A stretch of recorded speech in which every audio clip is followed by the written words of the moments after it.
Questão 273, galera, o cara traz aí 2 frascos, né? E nesses frascos ele coloca lá a substância A e B e tal, né? Os gases oxigênio, dióxido e enxofre, né? Respectivamente, A e B. Sendo que ele fala que eles podem sofrer reação um com o outro, tá? Então nós temos lá 298 Kelvin, a temperatura é a mesma, os frascos são idênticos, os volumes são iguais, tá?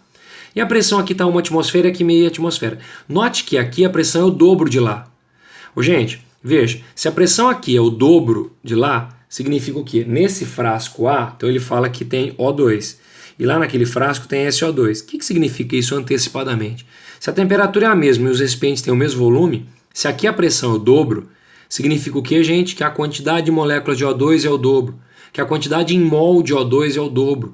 Lembra, já vou colocar aqui, ó, NR, o PV NRT, ó, sobre T. Se dobra a pressão, dobra a quantidade em mol também. Lembra que nós trabalhamos isso em aula? A pressão aqui é o dobro, ó. Então eu tenho o dobro da quantidade em mol, o dobro da quantidade em molécula de O2, tá bom?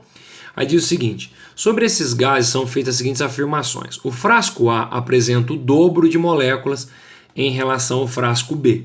Gente, assim, exatamente o que nós acabamos de falar, tá? Então se eu tenho aqui, ó, se eu tenho aqui 1 atmosfera, dobro de pressão, significa que a quantidade de moléculas é o dobro, nós vamos colocar verdadeiro nessa, tá bom? O número de átomos do frasco B é o dobro do número de átomos do frasco A. Número de átomos do frasco B, gente, o número de átomos aqui, ó, vai ser o que, ó? Nós temos 3 átomos por molécula, tá? E aqui, ó, nós temos 2 átomos por molécula. Se a quantidade de molécula aqui é o dobro, como nós vimos, então eu teria um total do quê? Dobrando isso aqui, 4 átomos no total. E aqui é o mesmo, seria 3, né? Então se eu dobro a pressão aqui, eu tenho o dobro de moléculas, 4 átomos por uma relação de 3. Então quando ele fala que o número de átomos do frasco B é o dobro, nada a ver. Gente, falso a 2. Certinho? Olha 3. Ambos os frascos A e B apresentam a mesma massa.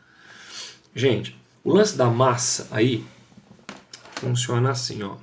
Nesse aqui, ó. O que eu pensei? Bom, como nós temos a relação de o dobro de O2, então eu teria 1 mol de O2 para meio mol de SO2, né? Que é a relação que eu tenho. 1 de pressão para meio de pressão significa 1 mol para meio mol de SO2, né? Na proporção. O mol de O2, galera, 16 vezes 2 pesa 32 gramas. Meio mol de SO2, o S é 32, 16 vezes 4, dá 64.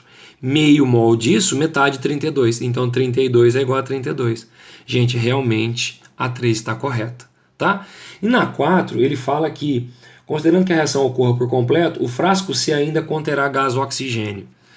Bom, gente, por que isso é verdadeiro? Ó, eu fiz a reaçãozinha, apesar que essa reação aqui, meus amores, na verdade a gente vai ver mais pra frente um pouquinho, tá? Mas SO2 mais O2 dá SO3. No balanceamento fica meio mol aqui, tá vendo? Ó?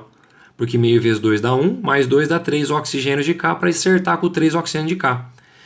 Então a proporção é 1 mol de SO2 para meio mol de O2. Se a gente usa meio mol de SO2, tá aqui, ó, na proporção 0,5, tá vendo? Ó, 0,5 para 1. Se eu uso meio mol de SO2, quanto que eu vou precisar? Quanto que vai reagir de O2? 0,25 só de O2 reage, gente.